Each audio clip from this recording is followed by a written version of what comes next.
What's up, y'all? Today, we're going to do a little this and that, which means we're going to be listening to the same song, two different versions, and just talk about Yeah. talk about it, talk about it.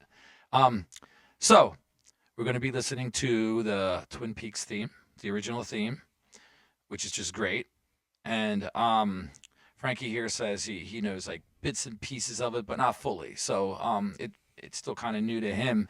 And then we're gonna listen to the Fantomas version, if you're familiar with the band Fantomas, where they take the same song and they change it up a lot, and Cool. they're both equally awesome, I think. So you ready to Let's to hear it. get I'm into ready it? to hear this and that. Let's do it.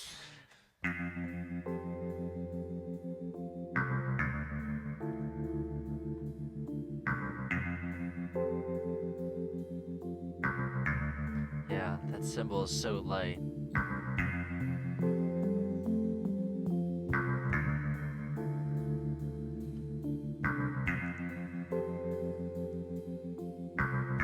This is crawling. Oh, it'll get you.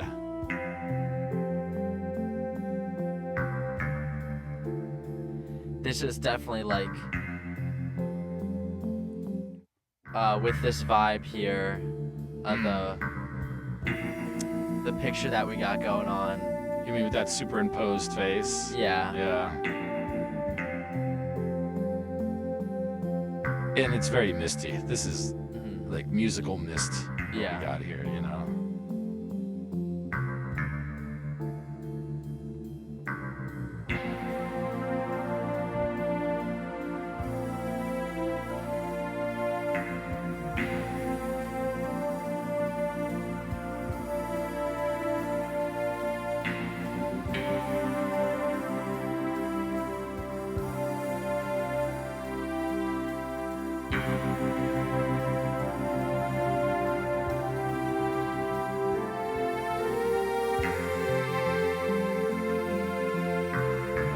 Even though the harmony is quite stable and nothing is like necessarily suggesting that there's something like dark here, there's like a gloom to it. And it could be because what I'm getting here from the picture, but there's like not everything's okay, you know? Wait a minute. I really like that, man. Explain that musically. I have no idea. I mean, so obviously that dun da da da, that's like maybe the 1 to the 6 or what if you could if you want to analyze that. Yeah. And then we get these colors. Something sounds like a sharp 11 somewhere, but there's nothing to say that this is dark.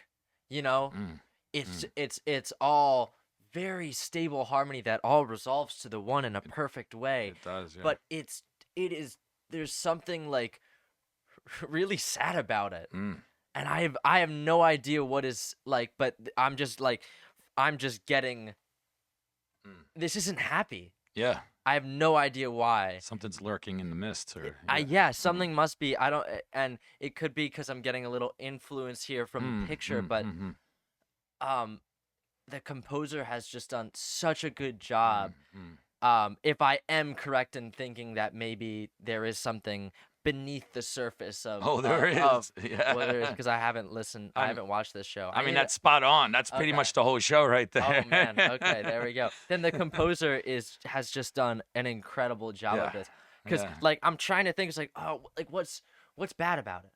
Like, bad in the sense of like, what's unsettling about it? And it's like nothing, but everything at the same time. I need to keep listening to find out, but just like gut reaction. But that's right on, man. That's spot on of portraying the show, which is the whole idea of the theme is to set you up for what you're about to watch, right? Yeah. And one thing that's unique to not only the show but the theme to this show, this show came out at a time when it became pretty big, especially for its the content of the show, which is it's pretty surreal, you know, Okay. it's pretty creepy. Yeah. I mean, like you said, there's this like something, this unease going on throughout the show. Yeah. But at the same time, it seems like people are faking the niceness that's kind of gleaming in front of you, you know? That's very like on brand with Severance. Okay. Because I yeah. know we were saying before this, are these two the same? Which I haven't seen that, but from what you explained, had to be at least, you know, somewhat inspired through. I mean, a lot of And stuff's inspired. I haven't seen Twin Peaks, so you guys got to let us know, people who have seen both shows, where these two lie in the same kind of plane. But yeah. And to go with that for how weird the show was at the time, and with how unique this theme is, where it's so just.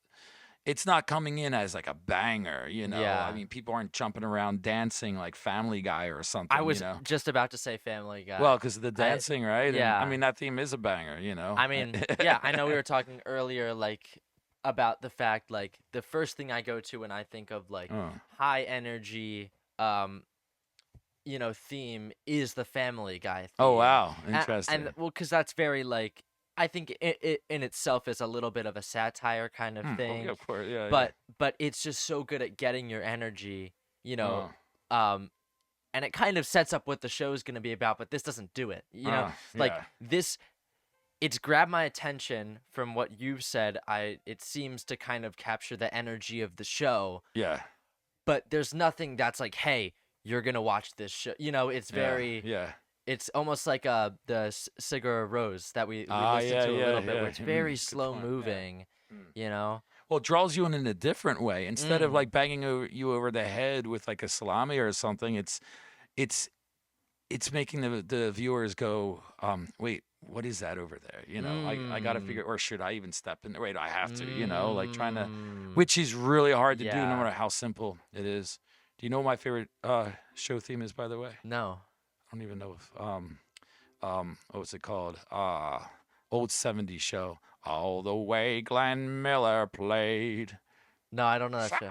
I can't do it because my songs that made the hit parade are two old people singing at a piano. Guys like us, we've had it made. All in the family. In the family. All in the family. All in the family. All in the family. I think that's the title of it. Thank you for the rendition. When my throat isn't hurt, I'll give you the full one. That's Edith who's singing that. She does. You listen to her sing. Yeah. Didn't I? I did a pretty good rendition. After this, we're going to listen to it, and you'll be like, "Damn, Marcus, spot on." The thing is, I'm serious. Though. Okay. Yeah. Anyway, Twin Peaks. That's awesome. Go.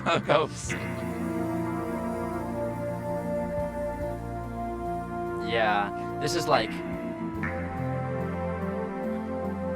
you get off of work, it's like 5 p.m., it's dark outside, it's the winter, and you're like driving home, and there's a gloom. Oh yeah, the gloom is there for sure. It could even be 5 a.m. too, you know? It could be a 5 a.m. On the lake with the mist and the trees, you know? I mean, still a little works. dark. That works, I like that. Yeah, I like the early morning. No, either way, I'm just saying how it could work. 5 p.m., 5 a.m., this type of thing.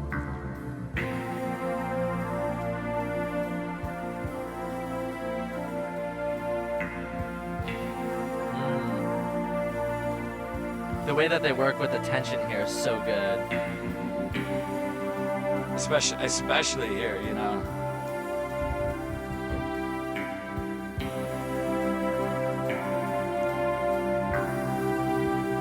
Is that right? 1990, this came out.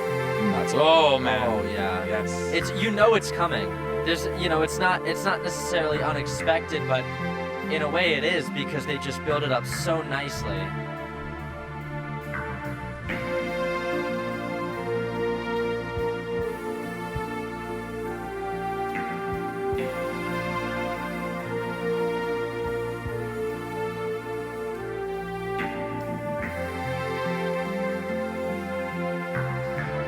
I don't know why, but when we go home, when we go to the one, there's something that's not resolved. But there's nothing cluing me like this. There's nothing that's like, yeah, this isn't resolved in the music. It's sorcery. And let me get exactly. I think I know what you mean. And I think I know why. Like, okay. We're here, but are we? Well, listen to that type of arpeggio thing.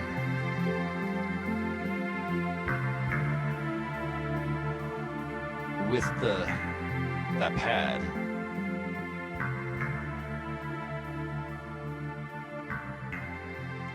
Can you figure it out? Like why it's a little bit unbalanced? I understand that. Like, I mean, so what I'm hearing is that we're going between the relative major and minor keys.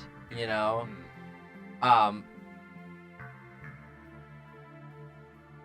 but for me, I don't know. Like, that doesn't seem to be it. Yeah, I feel there is another element involved in, well, at least with the instrumentation. Yeah. Da-da, da-da-da, or whatever the arpeggio is. I lost the tone at this point.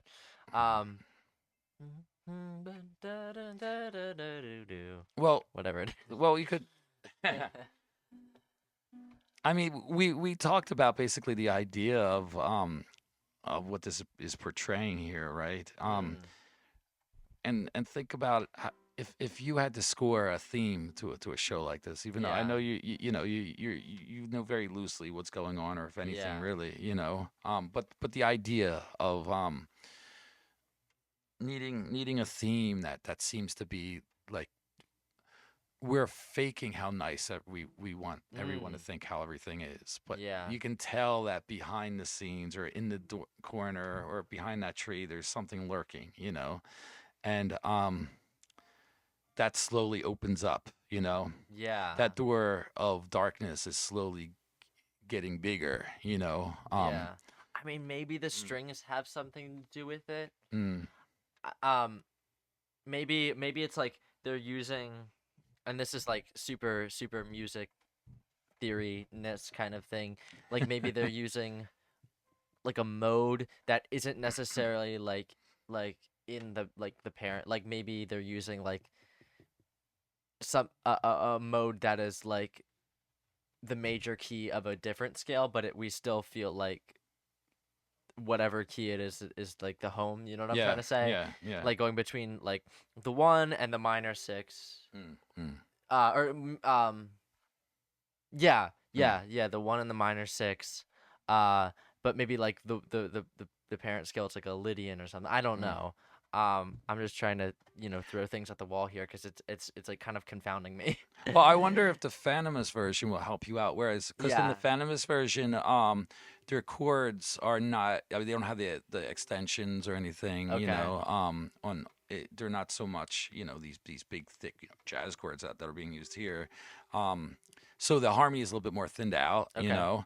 But the melodies are still there. Okay. So yeah, maybe that could help. Also, we need. I mean, we're on a piano, but it would be nice to actually have a piano here too, to sometimes figure that would stuff be out. good. But when we move on to the sofa, there's a whole area in front of us. Spoiler alert. That we'll be getting to, and it'll be better to have more people join us. Listening nook lore. All right, so it looks like you pulled up the next one. Do you know anything about the Fantomas? Yeah, no, absolutely not. So okay. Going in blind. Okay, so there's, do you know Melvins, the band, Melvins, Buzz? No? Okay, so, well, great band, by the way. Right. Some people might mention, I mean, I've heard some people call it like artsy slow metal, which does not, it doesn't even, the artsiness is probably the, and they're very slow because they came out at a time, in the late 80s when everyone was, especially like the metal scene, was trying to play as fast as they could. Yeah. And they went the opposite way, playing extremely slow. Cool.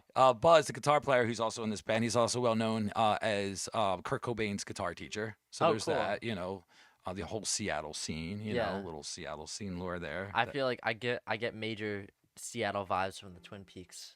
Oh, there. Okay. Just because of the the fog and the. Isn't that where it was? Wasn't it? Well, not Seattle, but it wasn't. Okay. Well, yeah. But then Mike Patton, also in this band. Yeah. You know him from Mr. Bungle. I do. He's probably most famous for Faith No More. Okay. if you know that. No. Yeah, I mean, that was a huge Yikes. band, but Mr. Bungle, I think, is remembered more nowadays for the people who like the weirder type of rock, you know. Sure. Um, and what was it? Dave Lombardo, I think, is on drums. Oh, my memory's not what it used to be. I think so. I know they also toured with Terry Bozzio, which okay. Anyway, throwing the names around doesn't matter. Let's listen to what's going on here and compare the two. We'll see how different it is, but Yeah. how they work, you know. Cool.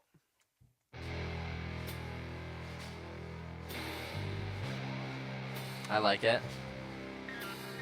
Whoa.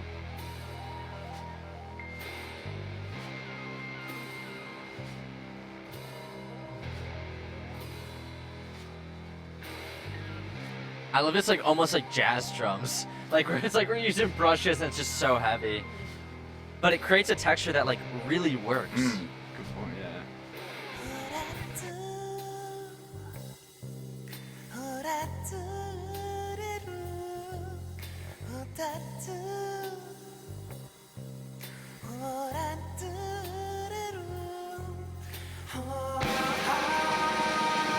Slams you there.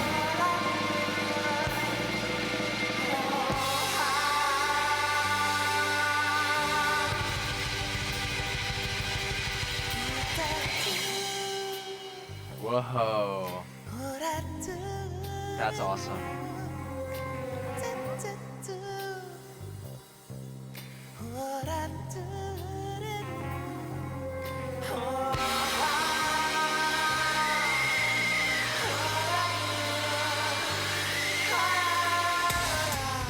Oh, yeah. Did you know it was coming? No. Not at all. I'm liking it though. Yeah, It's like fairly reminiscent of Igor's theme.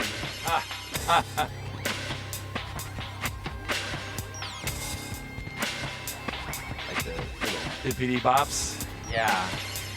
Talk about a rendition, man.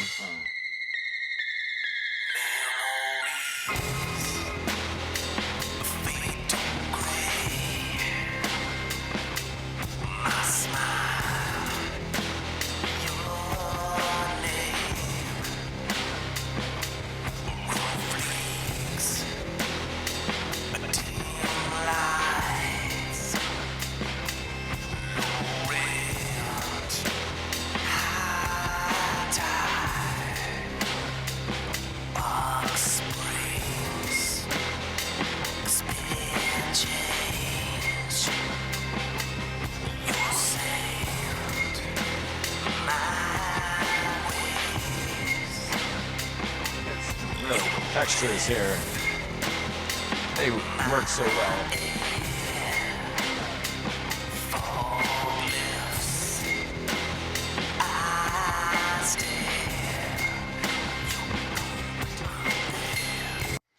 All right, you know, Yeah.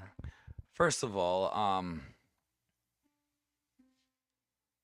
can you see any similarities between I the can two? see. Or here, I or- think like I think it would be harder if I heard this first and then I went to the Twin Peaks. But I think Interesting, because we heard the original theme first, I think it's a little easier to get. But they have taken it, like we were just talking about earlier. They took it and they just created their own world with it, and just they said, all right, this is the inspiration, but we're gonna make something that sounds like us. Yeah, You know, it's this thing through the Fantomas lens.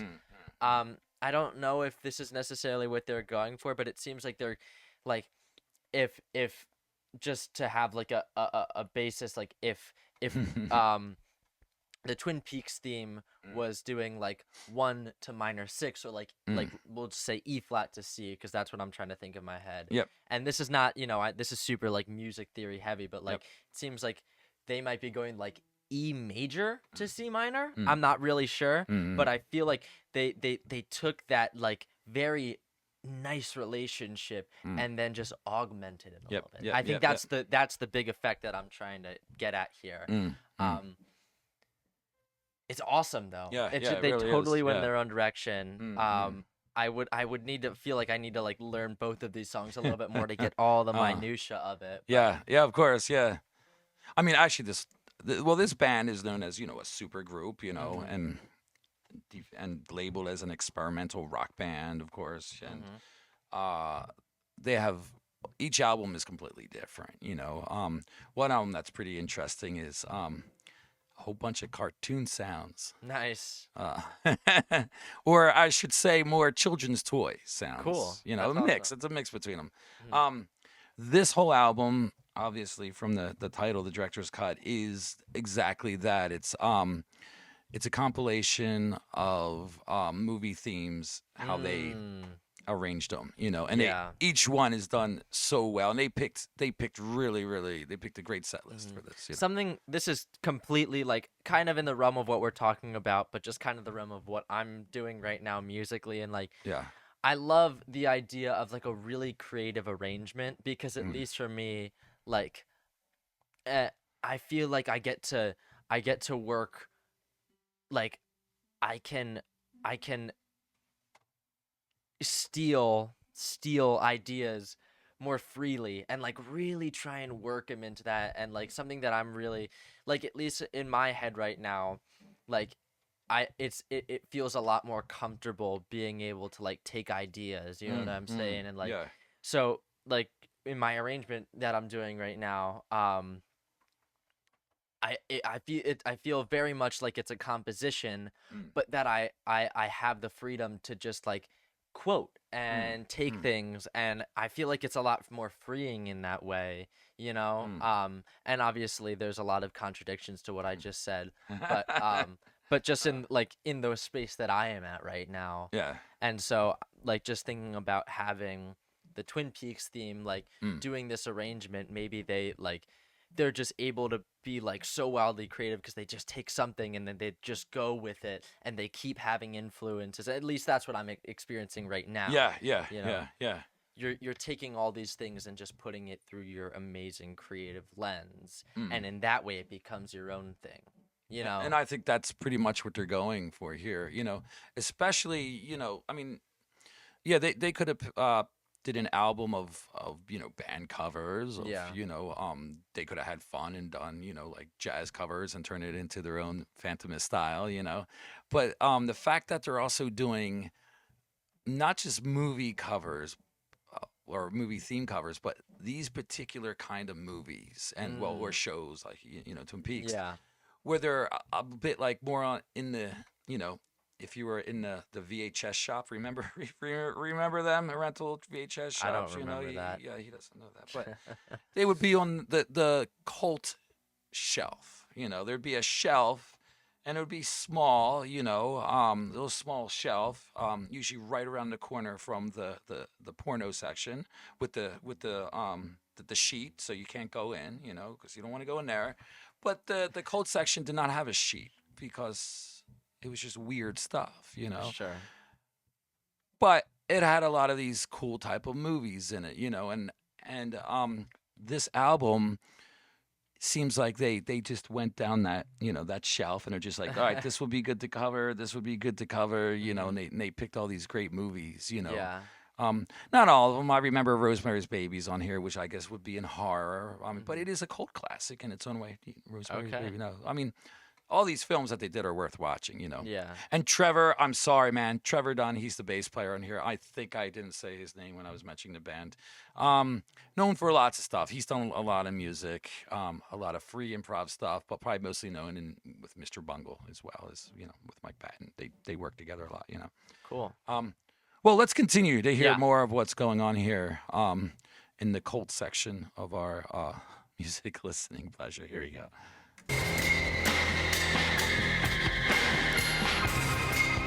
I want to go back a little bit. I like this transition. I like it. There we go.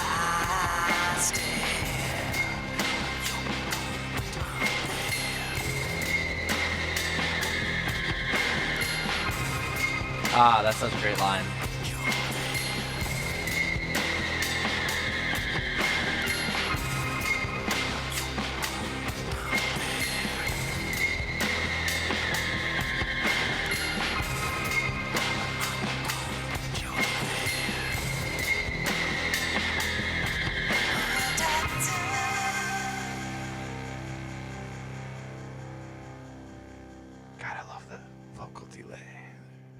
Yeah, that's cool. Did they write lyrics for that, All right, good point. So or is it like quotes to the movie no, I don't or know. the show? But one thing I found out one time at a party, talking to some like Twin Peaks mega fan or whatever, um, he was saying that there is a version of the main theme with vocals Ah, cool. that this singer put out on her Mhm. album, Yeah. and he did play it, but I can't remember, if Okay. the lyrics are the same Okay. at all. So I don't Yeah. know if he's taking it from that or if he's just creating his I own. got you. But I know in some other songs on here, I'm pretty sure he also created his own like Cool. lyrics and lines and Yeah. stuff like that. Y'all will have to confirm with us whether he wrote it or it's taken from that cool version. Yeah, yeah. I would like to hear that again too. Yeah, it's like, of course I can't remember any of it, but I Mm, remember the fact that it exists and that that's it was cool. cool. So it's what's interesting about this is well, these days you hear a lot of jazz bands or just jazz artists, jazz Mm. musicians coming up with arrangements for Mhm. all kinds of songs from all kinds of genres. Yeah. Recently I heard in fact a pretty decent one of Aphex Twins Flam, if you know that. Okay. I'm not And familiar. which it's just, I mean, the the drum part is done, on a computer, and it's just Yeah. nuts. But the drummer pulls it off. Nice. Yeah, it's nuts. And they're like a jazz unit, and but you know what I mean. So jazz, it's a thing now, which that's what jazz is about, right? It's about getting songs of the day Mhm. and making your own arrangements out of them, and then Mm. using that as your head, and then improvising off of it, Yeah. blowing on the changes or whatever, and then coming back. Um, and it seems like they're kind of working off of that tradition, but instead of jazz, it's their own, version of rock. It's the Mm. Fantomas, like, Yeah. rock. And I think they do a really unique, great job. I mean, I really believe they could put out multiple albums of this, of Yeah. this whole project, and I think it would. I wonder if this sold really well. It should have, you Yeah. know. That's an interesting concept of like taking Mm, the songs from the day and just doing your own arrangement of with them, at least for jazz, like in a jazz style. I don't know if mm, that's necessarily been lost, but it seems like nah, yeah. um I don't know. There should be like a new canon of popular jazz songs Well, the to reason I don't blend. think there is just because they expand it. Back in the Yeah, day, you got Coltrane doing My Favorite Things. That was like a hit from the movie at the time, and so yeah, he did his own version, and everyone knew the movie, and everyone knew that song. hmm But these days, you have jazz bands doing like video game music. that is You true. have That is jazz bands true. doing, like I said, like Aphex Twin. So they're just picking and choosing from various Yeah, genres. So I think just the ocean of music's just gotten so true. big. I'm It's thinking also of like show tunes as well, which because was that big was that yeah. was big at the Big time, at the but time, not so much these with days, now it's video game music. That's true. Yeah, yeah. So the pool is just bigger, Yeah. to grab it from. So it would be impossible to have like a real book, a modern real book now of all, hmm because there was already like 6 editions of the old one. true, yeah, yeah. But yeah, I think that's picking up on that kind of that tradition. They made it their own. Of course, they're not. There's no improvising. There's no solos. That's not what they do. That's not what they're about. Yeah. Phantom seems to be about like ideas and hmm atmosphere. They do some conceptual things. But it's a great lesson in how to get an old great song, make it your own, and make it totally unique and make it work. hmm Um, where the original sounds like a dream, I feel, Mm. with the sprawling, the sprawling, Yeah. just the chords and all that, and just how it works, and like I was saying earlier, like Mist. Whereas this one, they bring it more into nightmare Yeah, I was just gonna territory, say that. Yeah. with a little sci-fi here and there that Yeah. that weirdly works. Yeah. Yeah. I mean, It's really, really good. yeah, yeah, and they respect it well. They're not disrespecting the song at all. hmm Which they don't do throughout the whole album, and I think that's important. Yeah. Um, But as someone who also enjoys um, doing your own, working with different songs and doing, creating your own world from them. What do you feel that you got out of it from listening to this?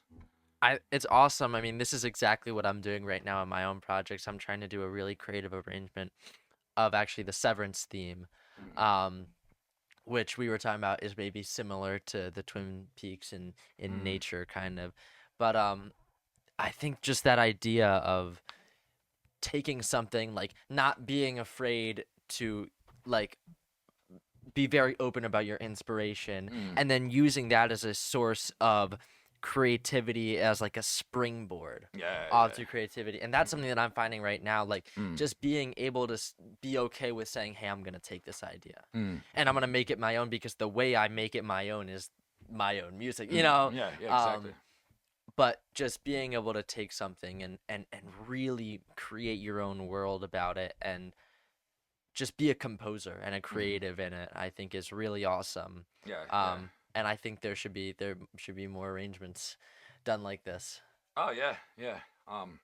And they are, but some of them just seem to work I don't know if than others. this could be my opinion, but I feel like too often the word arrangement and orchestration are thrown around as synonyms, Yeah. where I feel like they really shouldn't be. And again, that could be my thing, but like I have done many arrangements that are really just orchestrations. There's nothing really different. They're not arranged. Exactly. And I don't know. I don't know what your thoughts are on that, but What you just said, yeah. I mean, arrange is right there in what it is. Like you arrange it. Yeah. And you can be creative with how you arrange it. yeah. So, yeah. Yeah, orchestration is, putting it together with the usually the same instrumentation, I mean. Or it depends. different or whatever, but my knowledge at least is like orchestration is basically the same general concept of the song. It you would recognize it as the song, just depending on what your instrumentation is. Some people like to say, well, to get the more creative side is the reimagination or reimagine. I like that. Reimagine it. Yeah. I've heard that thrown around more and more. Yeah, that's cool. Because it gets away from what you said could be lost with hearing arrangement. A lot of people think arrangement is basically copying it. Yeah. So reimagine also has that. I like that. Right in the word, and people Yeah. can be like, oh, you're reimagining it. Okay. Cool. Yeah, this is really cool though. I want to check out this album more and see what they do with the different things. Great album, great band. They do a lot of good stuff. I Yeah. haven't heard them in a while, so I'm glad we did that. What do you guys think? What else should we do on this and that, where we take two different versions of the same song, listen to it, usually something that one of us or both of us haven't heard yet, and just compare, contrast, and all that. Listen to this, listen to that. Yeah. In the end, we will see you on the other side. Yeah. And as always, do the like, do the comment, do the subscribe, and this time the bell brings us to right outside of Seattle, Washington. Oh. I don't know if this is where the name Twin Peaks came about, but it is one of the three mountains. I forget what the legend is about these mountains. There's some legend about it, but it takes us to the tippy top of Mount Rainier. Okay. Just outside of Seattle. Beautiful hike. It might take a couple of days depending on your pace or whatever. But at the peak of this mountain, little tiny golden bell. Go up and ring it for us. Yeah. That's not dangerous. We'll be okay. I mean, nah, they'll be fine. Nah. Well, I did read here that it's in the fictional town Twin Peaks, which is near the Canadian border in Washington State. So there you go. That's cool. Little lore for you there.